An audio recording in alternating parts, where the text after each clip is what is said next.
charitable arms of the Florida Sheriff's Association, PBA, Fraternal Order Police, and Professional Firefighters Association to help first responders who have issues that they need help with. And, you know, you saw some of these guys were out there effectuating rescue missions for other people, and they lost their entire home, and yet they're out doing their job. So sometimes people forget, just because you see them in a uniform, you think it's all peaches and cream, like in their private home or whatever with everything. And there was a lot of damage done. So we were able to do $2 million across those entities, which is really, really good. And then the First Lady yesterday was able to do, she did a lot, definitely over $1 million, maybe more, but they partnered with Home Depot, and basically we have these nonprofit groups, these charitable groups, and we've seen it here in Charlotte with Operation Rubicon. They will go and they will fix your home. They help a lot of elderly, especially, get debris off their property. If you had a flood, they can gut the drywall, and they can get you in good shape. You need repairs, they'll come in, fix shingles on your roof, a whole 9 yards. Well, Home Depot agreed to sell. So we're giving, Casey's given the money to the groups who are helping with the home rebuilding, but then they're able to get all the supplies from Home Depot at cost. So they're basically giving it. And so that'll make a big difference. And, you know, the thing is there's some total losses for sure, but there's also just a lot of, like, maybe more modest losses. But people need help with that. And the thing is, you know, there's only so many people that are out there doing the work and all this stuff. So these groups can come in and really help folks. And I think that that's something that's going to be very good. We've also activated the emergency bridge loan program that the state of Florida has. And we are amending the rules of that to allow sole proprietors of businesses. And we wanted to do that because, you know, we have charter boat captains who are losing income as a result of what's happened, not just with the interruption in tourism and all that. You know, this churned up a lot of stuff in this water. You know, you had debris in the water, all kinds of stuff. And so that's going to take some time to heal. So we went and we did that. And the emergency bridge loan program, it's a zero interest loan for businesses. And if you think about with how high inflation and interest rates are now, it's a really, really good deal to be able to have. And then the state is very flexible on repay because we understand that that's a difficult thing. We were talking about some folks about how they lost the home, but then they may have to do the property taxes. And so I did an executive order to postpone the payment of property taxes for people that suffered either a total or significant loss with their property. And what we're going to end up doing is I've already announced that we're going to do a special legislative session before the end of the year, and I cannot forgive the taxes by executive order, but what we can do is have the legislature come in and provide rebates for people who had a total loss or had really significant loss to their home on their taxes. I mean, when you're trying to put your life back together, you know, you don't need to be worrying about ponying up more money for taxes. And so we're going to work to get that done, and I think we will. But we also understood that as people are filing insurance claims and as they're trying to repair their properties, you know, we have elderly, for example, on fixed income. You know, they file a claim and maybe they have $50,000 in damage, but maybe they need a deductible that they can't afford right now to be able to access that. So we wanted to be able to help people with their deductibles. And so I've been working with our state agencies, with the Florida Housing Agency, and I'm happy to be able to say today that we are going to award $5 million to local housing partners to help Floridians pay insurance deductibles following Hurricane Ian. So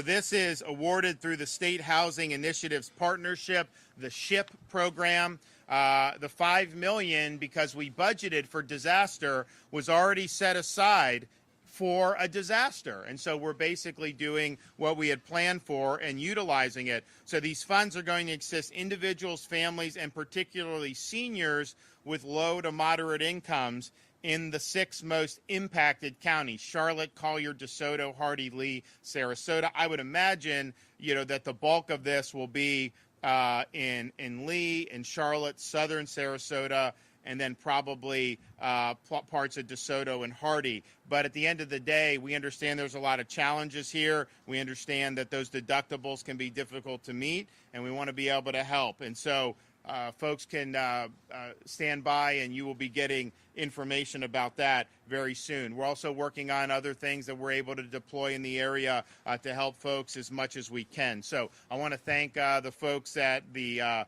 Housing Finance Corp for snapping into action. You know, we saw a need and we want to meet it, and we're going to marshal the resources that we have available to be able to do that. We also, when we do the special legislative session, this $5 million, if this is something that goes quickly, that's something that we could do additional funding for this. We can do funding for some other things. And so we're going to be looking at ways to be able to make a difference in that legislative session for folks who went through Hurricane Ian, apart from simply rebating their taxes. And so stay tuned for that. Well, I'm happy to be joined here by both Secretary Eagle as well as Trey Price, who's the Executive Director of Florida Housing Finance Corp. So Trey's going to come up and say a few words. Thank you, Governor. Yep. Thank you so much. Yep, of course. Good afternoon. Thank you. Thank you, Governor, for your commitment to housing over the last 4 years. Really, it's been a pleasure to work with you and your staff on housing issues since he came into office. I've said it before, I don't think the governor gets enough credit for all that he has done for housing for Floridians. We also like to thank our board members, Ryan Benson, who is here representing Southwest Florida. He's from Fort Myers and I know suffered storm damage as well as Secretary Dane Eagle, who you'll hear from in just a few minutes. As the governor mentioned, we have $5 million in disaster funds that are being allocated to assist low and moderate income families here whose homes were damaged as a result of Hurricane Ian. Hurricane deductibles, as you know, are typically larger deductibles for home damages, and most people impacted by a major storm aren't prepared to put up tens of thousands of dollars to begin the work of rebuilding their houses. Southwest Florida is home to many hardworking individuals, families, and senior citizens that are an essential part of the economy and life here. So by providing the necessary assistance to help these homeowners with their insurance deductibles, we hope to ease some of the financial burden that comes after a major storm and allow their focus to remain on recovery. These funds will be distributed directly to the local SHIP offices, and there's one in every county in the state of Florida and entitled cities as well. And we encourage anyone in need of that assistance to contact them directly. There's information on our website at floridahousing.org as to the contact information for each SHIP office. And my team will be meeting with SHIP offices in many of the impacted areas this week to streamline the recovery process and to ensure that we can be providing that assistance as soon as possible. So we're very appreciative of the leadership from the governor as well as from the state legislature. We look forward to working with them in the special session and other agency partners as we all work together to continue to provide Southwest Florida with the support that you all need to help rebuild these communities. Thank you.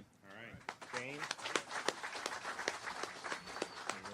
Well, just last week, the governor hosted a roundtable with about a dozen businesses across Southwest Florida representing different industries, and it was a listening session. What do you need? How can we help? How can we continue to cut red tape? And just since then, this week, the governor's announced from things that we learned at that meeting, the executive order on delaying the property taxes, cutting red tape for fisheries to be able to get bridge loans, and now this announcement today to help people with their insurance deductibles. So this along with the electricity, water, bridges coming online, just shows that the governor's not just here to be here, he's here to listen and act. We're going to make sure that we're going to continue to cut red tape, help businesses and people get back up on their feet. We want to make sure that this place doesn't have to change its name from Hurricane Charlie's to Hurricane Ian, because we're going to kick Ian's butt when it comes to recovery and make sure that it's a thing of the past. We're going to continue to recover. So we'll continue to listen and see what we need to do. The governor's called on Congress to double down on long-term recovery efforts to make sure that we can announce some of those big deal infrastructure plans a year from now, not 2 years from now. And then we're going to be doing a listening tour with some of the local communities when it comes to housing, because we know there's some short-term, but also some long-term housing needs. And then when it comes to our first responders, the governor, through action this last session, making sure that we are thanking our first responders for all that they do. We had $1,000 bonus payment checks that went out to everybody, but some in the Hurricane Ian path, those checks were diverted. So the governor sent me on a road trip across the 4 counties, was able to deliver a check here to Chief Gibbs for one of your firefighters and able to thank him. And that's just because the governor cares, and we're going to continue to focus. But that kind of action shouldn't be lost on anybody. During COVID, we'd seen states locking people down while this governor lifted people up. And we are now seeing the results of that in our economy. Yesterday, the governor announced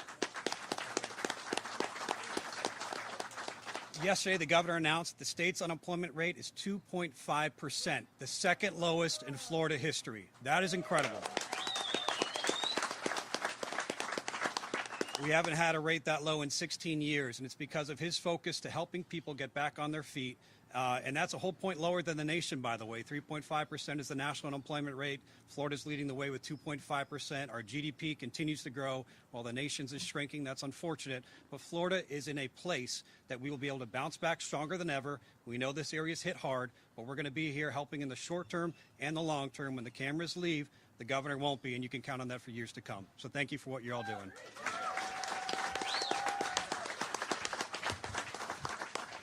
Yeah, we're we're fortunate. Obviously, we've Florida's had success in the past. It isn't like this is just a new thing, but over the last 4 years, different states made different decisions about how they were going to handle different issues, particularly with COVID-19. And we have more people employed in the state of Florida today than we did prior to COVID-19. And that's not true for a lot of these other states. We have significantly more people employed today in Florida than when I became governor in January of 2019. And as Dane mentioned, our GDP in Florida grew. The GDP of the United States contracted. And so if you look at the overall economic picture for America, just think of what it would look like if you didn't have Florida and Texas pulling in a good direction. You just think how it would be, that all the numbers would be even worse on those respects. And then, of course, you have the inflation in the interest rates, which has really been a result of some historic mistakes in terms of overstimulus, too much printing, too much borrowing. And they were warned about all this, but they just threw caution to the wind, barreled ahead because there was a lot of goodies that they wanted to smuggle through that process. And the result has been, we have the worst inflation we have had in 40 years in this country. And they said it was not going to happen. Then they said it'd be a blip. Then they said it would peak 6 months ago, and then you see it accelerate at the grocery store and all this other stuff. Now, we have a gas tax holiday in effect right now in Florida, so you're saving money at the pump, even though prices are going up everywhere. Our prices are, I think we're the 5th lowest gas prices in America right now because of our fuel tax. And so we're happy about that. But, you're in a situation where the two of the biggest policies that the federal government did over the last 2 years is, one, crimp production for energy at home, while also inflating the currency and overstimulating demand. So you have inflation because of the overstimulus, but that's being exacerbated because you're cracking down on energy supply. So the energy costs are going. Natural gas I think is the highest it's ever been. It's gone up tremendously. You see what's going to happen with oil, with OPEC cutting production. And people say, well, the Saudis, they're just doing this to be political because they don't like Biden. And yeah, that's probably true. But here's the thing.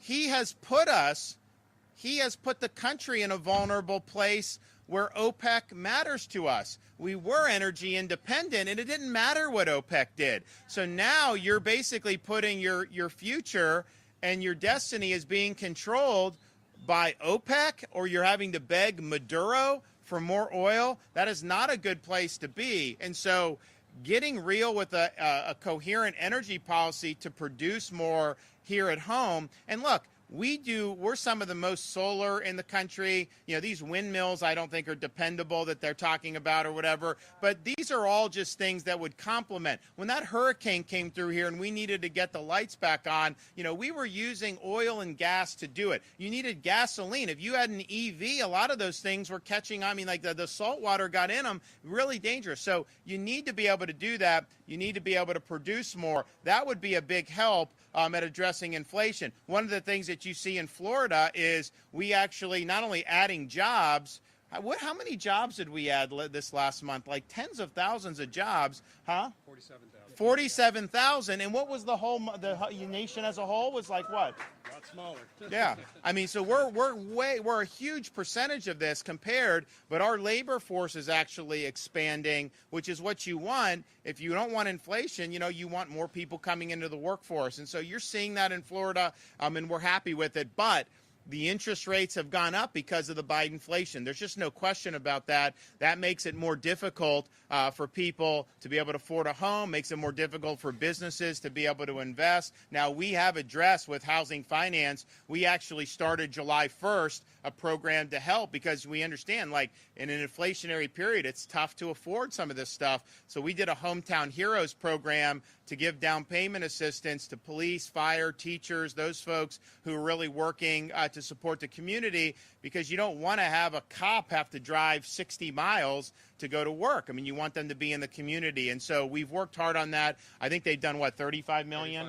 35 million out of the 100 million. So people are using that. It's good. But, you know, the interest rates going from where they were 2 years ago to now, massive, massive increase, and I think the Fed's going to do even more. So that's just going to slow down the national economy. We continue to outpace the nation, which I think is good, because if you remember 2008, when that recession hit, Florida did one of the worst of any state. I mean, we totally got killed. And we're in much better position now because we're just attracting more investment. We've got a good thing. And one of the things we're also looking to do to help people with the inflation is to figure out, okay, when inflation hits like that, people can make decisions about, okay, I'm not going to do this, but some things you got to do. And so we know you got to go to work. So we're going to work with the legislature to cut all tolls for our commuters by 50% across the state of Florida. And so there's different places in Florida where that's going to matter more than others. But there are some places in Florida where people can do, you know, a couple $100 a month in tolls. So this will end up saving them over $1,000. Other Floridians will save hundreds of dollars. So that'll be basically, you'll have your tolls rebated 50% every month on your Sun Pass or on whatever pass you're using. So we're going to work on that because we think that's important. We also understand, and I have a 5, a 4, and a 2-year-old. My wife and I understand that, you know, raising kids is expensive, particularly the babies. When inflation hits, diapers are more expensive, all this. So we are going to make in Florida, we already did a year of no tax on diapers and wipes and baby clothes and all that. But we're going to build off that, and we're going to say permanently there will be in Florida no sales tax on baby items like diapers, wipes, clothes, but also no sales tax on cribs and strollers. And they charge a fortune for these strollers. I mean, I remember when we had our first daughter, this was before I was governor, we do it and we're buying this stuff, and it's like the stroller was like major sticker shock. And they have these gizmos on them, and I couldn't even figure out how to work the dang thing, and yet we're paying an arm and a leg. So bottom line is no tax on all that. So basically, you know, you're raising a baby, you're basically doing that tax-free in Florida if we get these things through the legislature, and I think that that's good. We want to be able to do that. We have our 2-year-old is basically, you know, out of diapers. And but I can tell you, like, you know, you can't just not buy diapers when they're that age. You need the diapers. There's just a reality when they're young. So we understand that, and we also understand, you know, we're going to do sales tax holiday for sports equipment for youth and other things to help families. We're also going to say that pet food will be tax-free in Florida, so you guys can feed your pets. and not worry about having to pay taxes, that adds up too, because it's an expense you got to keep doing. And so we think we'll be able to save people. So we're trying to help lessen the blow of what Washington has done. I mean, obviously, we have an election coming up. You could see a change in leadership in the U.S. Congress potentially. Maybe the policies will change. We'll see. But at the end of the day, we're just going to keep working hard. Let us know. Talk to Kevin Guthrie, who I've got living. Talk to Dane. Talk to any of the folks from state agencies who are down here as there are new needs, to do. I was here. I was in Sarasota a couple days ago. Actually, Northport a couple days ago.